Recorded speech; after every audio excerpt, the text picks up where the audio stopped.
Bitzer 4 VES740P compressor disassembly.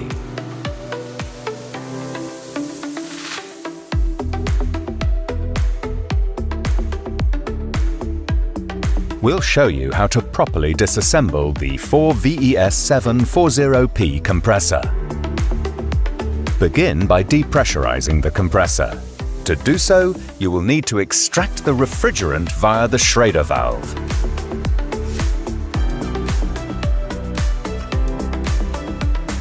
Before disassembly, you also need to drain the oil.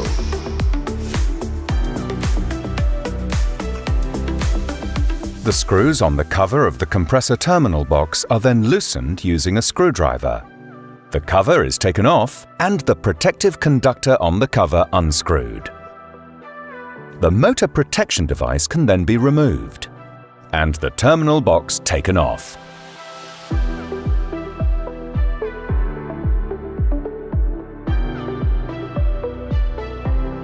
An impact wrench is used for disassembly.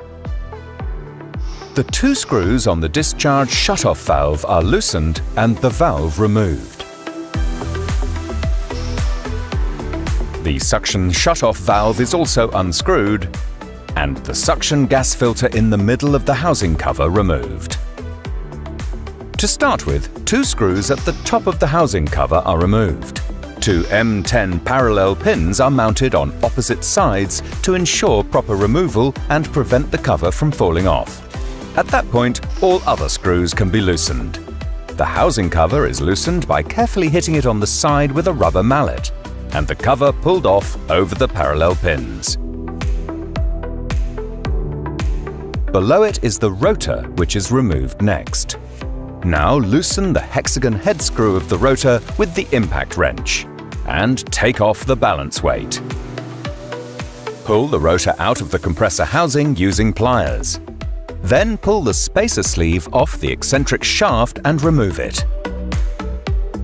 Mark the cylinders and valve plates using a water-soluble pen to avoid mixing them up when mounting them later on.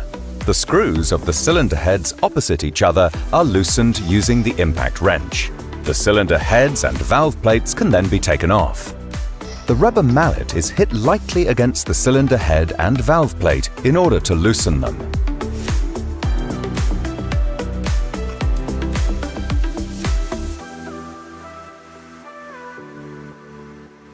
All the screws are removed using the impact wrench in order to take off the bearing cover.